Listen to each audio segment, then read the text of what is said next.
So as you rightly pointed out, we will straight away jump to the workshop framing itself. And I will share some of the experiences that we have had in past year or so with regard to tuberculosis that will really build up us for the workshop that is there in the later in the day. Of course, the night for me. My first experience is that I'm sharing is that of a patient that we saw in September 2025. This was a case which was presented by one of my MD students. If you look at the sickness career graph of this particular patient, you will see that within a period of 2 years, the patient reported to us thrice with same symptoms. So he was a patient of tuberculosis, treated twice before he reported to us for the third time. He was treated, considered cured. He got back to to the environment that he was living in, and came back again with the same symptoms. A young man, no risk factors otherwise, but just the fact that he was picking up infection repeatedly. The second experience that I'm sharing with you is that of what we did in the district wherein my medical school is located. Now, the district has a population of around 1 million, 1.5 million, 1.5 million. And what we tried to investigate was how exactly the data is panning in terms of the risk factors that are classified for tuberculosis. This is the approach which is being followed world over. They give you a list of risk factors, and you identify patients on the basis of these risk factors, screen them, treat them, and report whether they are cured or not. So what we did was the district generally reports around 3,000 cases a year. We screened around 2,664, the database of 2,664 TB patients in the district, and found that traditional risk factors were present in only a minority of patients. So you didn't find a lot of diabetics, you didn't find a lot of obese patients, you didn't find a lot of malnourished patients, you didn't find a lot of very old patients. Most of the patients who came to us in this database were between the age of 20 to 59. So the traditional concept of identifying patients based on certain risk factors was defeated when we looked at this data. The third is an experience which was real world. We wanted to see whether this data which we captured for the district through the portal itself reflected in real world or not. So what we did was we wanted to do a community-based assessment or community-based screening, which was something in our mind since the Unpolitics meeting of 2025. So we wanted to go to the community, see how exactly these high-risk factors pan out in the population as such. We identified around 146 villages and thought of catering to more than 100,000 households. On the basis of preliminary investigation, which was carried out by our field-based workers, we identified around 20,207 high-risk individuals. Now, these high-risk individuals were listed as part of the traditional risk factor checklist that is available world over: diabetics, HIV positive patients, patients of CKD, patients of on treatment for malignancies. So these all were listed as high-risk individuals, and we identified around 20,207 of such individuals. But we were surprised when we asked these 20,207 of high-risk individuals to come to our community-based camps, wherein we would do the further screening. We will evaluate them for their tuberculosis status. Very few of them turned out. Out of these 20,207, 8,000 roughly turned out for X-ray examination. And when we told them that some of you will need to be investigated further through our sputum microscopy, through our CBNAT test, you'll be surprised that only 650 patients agreed to these investigations. And out of these 650 patients, we could find only 2 patients of tuberculosis, meaning we were missing a lot of them. So initially, we thought we will be identifying around 100 patients based on the notification rates that are there for our district, but we zeroed down and found only 2 patients. Besides the fact that we identified high proportion of extrapulmonary tuberculosis as a common cause, or the fact that camps were held on weekdays, with which we were missing the working population.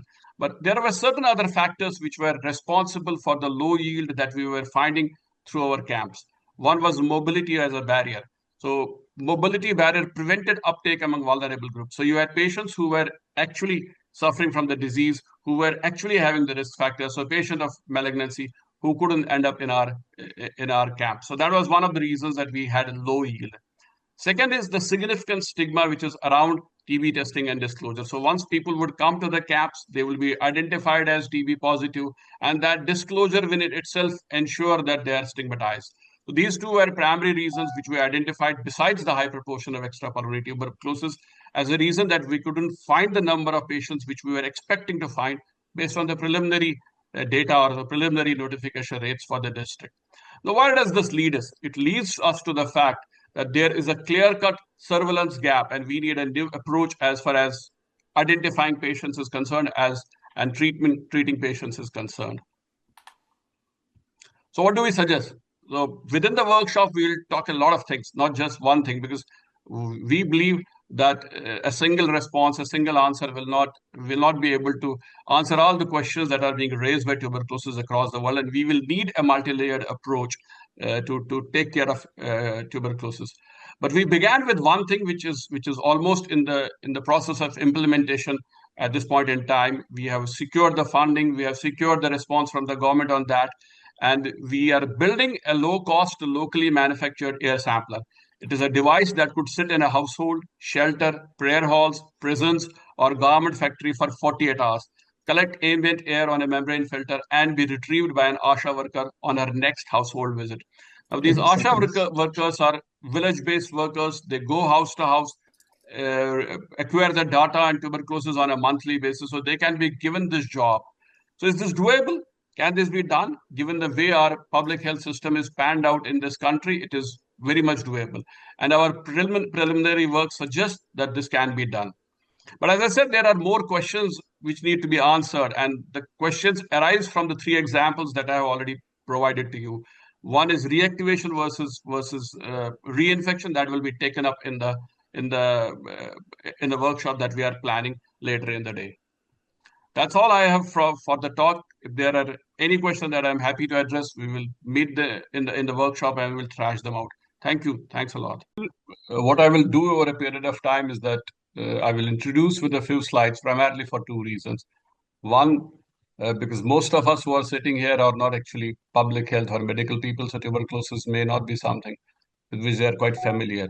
And second, tuberculosis is more my problem than the problem of the world at this point in time. So I would just roll out certain things on tuberculosis, and then I will raise certain discussion questions that we can discuss and come to certain conclusions if we are able to.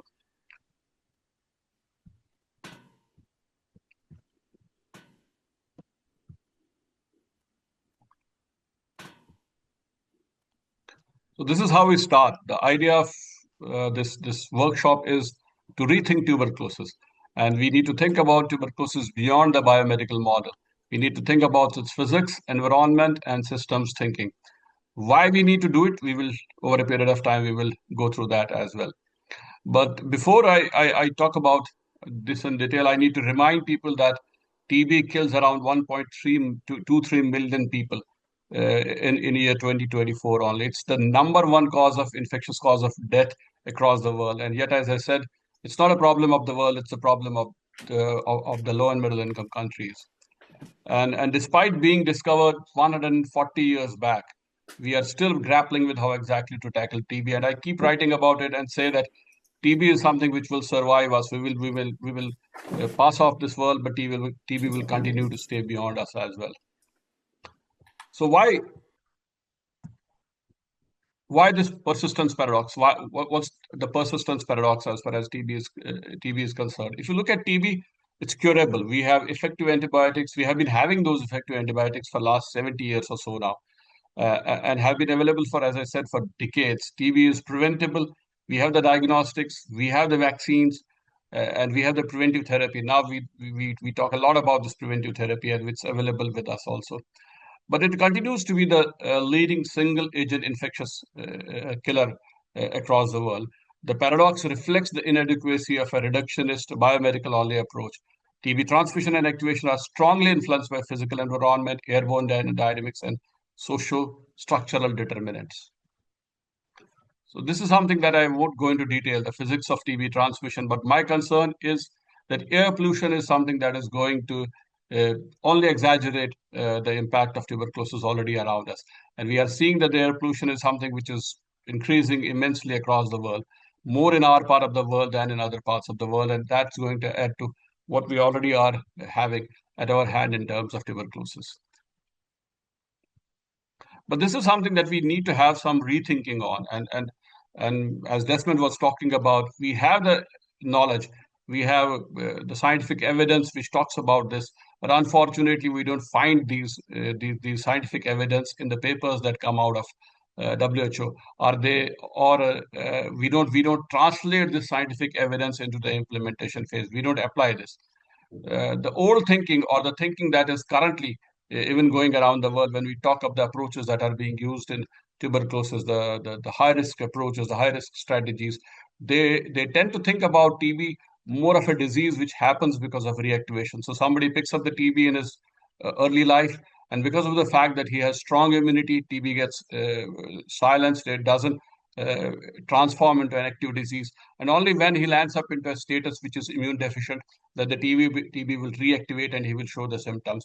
Unfortunately, this is the old paradigm as far as TB is concerned. And emerging evidence shows that most infections with regard to TB are reinfections or new infections, and most of them happen in the first 2 years of life. There's a data which says that around 65% of infections are new.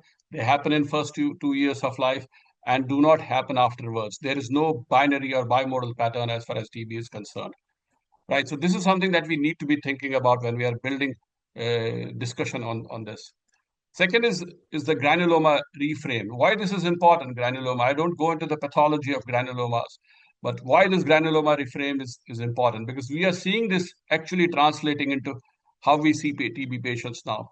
When we began seeing TB patients maybe a decade ago, we always thought that most of the patients of tuberculosis will come to us with drug resistance, which will be secondary in nature. So say they may have extreme drug resistance or multi-drug resistance, and that will be secondary in nature. But now we are seeing patients with primary drug resistance, and that primary drug resistance is being linked to the new granuloma concepts that are being observed. So we now understand that this granuloma is a highly dynamic concept, and cells move in and move out continuously, giving rise to drug resistance, which later on translates into primary drug resistant tuberculosis, which is a huge problem. If you look at the world now, in our part of the world, we see around 10 to 12% of patients who are extreme drug resistant or multi drug resistance, and 50 to 60% of these die even in the best of the care. So a huge amount of death is happening in our part of the world because of this extreme drug resistance or multi drug resistance, and that is happening now because primarily because of this primary drug resistance and not secondary drug resistance. Now, the other thing that we will need to be talking about when we go into the discussion points is the complexity and systems thinking. Unfortunately, at this point in time, as even Desmond was talking about, the thinking on TB is very linear. You find an infection, track infection, see whether it has developed into a disease. If it has not developed into a disease, you can leave it aside. If it has developed into disease, treat it, cure it, and send it back. That's the only thing that we do at this point in time. Despite the fact that at the same point in time, we agree to the fact that a large number of patients, roughly 30% of our patients, 30% of our population, may be harboring TB bacillus. They may not be actively transmitting TB. They may not be suffering from the active disease, but they are harboring the TB infection and are suffering from what they classify as the latent TB. So where does the systems thinking come into play? So if you look at TB, as I said, is a disease of my part of the world. It's a disease of urban poverty. It's a disease of overcrowding.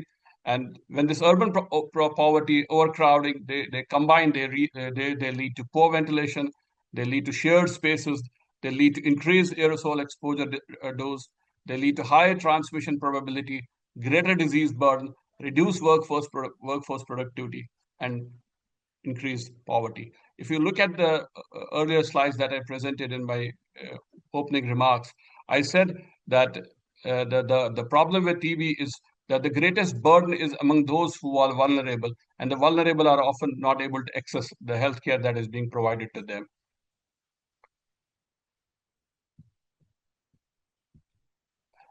Next, we talk about something that is being done across the world. The WHO acknowledges it. We run it across country now, and I'm not very convinced with what we are doing as far as this is concerned. One is tuberculosis preventive therapy, TPT. TPT is being promoted hugely across our country also, wherein patients who are supposed or suspected to be TB positive, or are in contact with patients who are proven to be TB positive, they receive TB preventive therapy. But as I said, caution needs to be warranted before we go for a general rollout. At this point in time, we say it can be given to HIV positive patients. We say it can be given to younger children. We say it can be given to household contacts of active cases. But believe me, even in those patients, we need to exercise caution when we are going for tuberculosis preventive therapy, because those chemists will tell you, those people who deal with the pharmaceutical science, they will tell you that most of these drugs are disease modifying, and they have a higher chance of exacerbating the disease per se. So we'll need to exercise caution here. Second is adult BCG vaccination. This is again being rolled out, and there's a renewed interest in it. But if you recollect, the vaccination, BCG vaccination, the effectiveness of BCG vaccination has been reported to be variable from 0 to 80%, and yet we are trying to roll it out in the current form across the world. So again, it requires rigorous trials before scaling up, as far as this part of the discussion is concerned. So this is what we have done so far, as I spoke in my opening remarks. So we wanted to take care of one part of it when we said that TB is a disease of stigma, and the focus of the disease is on individuals. You identify the disease, you identify the people, identify them as sick, try to treat them. And because of the fact that it is stigmatized, people are more reluctant not to report to the system. They generally tend to move away from the system. So what we wanted to do is that we wanted to move the concept of the disease from who is sick, the individual who is sick, to where the disease is happening or where the transmission is happening. And we developed it. Me and Matthias, we worked on this, and this was a low-cost, do-it-yourself air sampler that we worked on. And I sent to some of my colleagues in my district who work on development of these instrumentation engineers, and they developed this prototype of a low-cost air sampler. Now, the total cost of this low-cost air sampler at this point in time is less than $20. We are trying to bring it much lower, even lower than that, and maybe position it around $16 to $17 per instrument. And with regard to this, fortunately, we have been able to engage all the right stakeholders as far as prevention, treatment, management, application, implementation is concerned. Everybody has been in the loop as far as this particular project is concerned. And this particular project was fortunately an outcome of what we discussed in last Unpolitics meeting.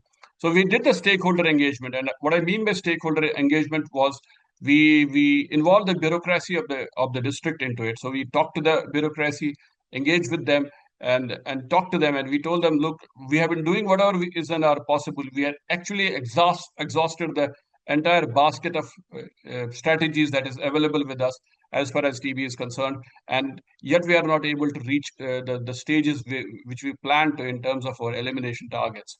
So why not try it out? And the district administration asked me the reason for why do you think this will work while others won't work? And I gave him the example of the prison that we have in the district, wherein we identified that a maximum number of a large majority of the patients of the prisoners were suffering from tuberculosis, and getting them to test on a single basis, treat them on a single basis, and making them go back to that same system is exposing them to infections and reinfections again and again.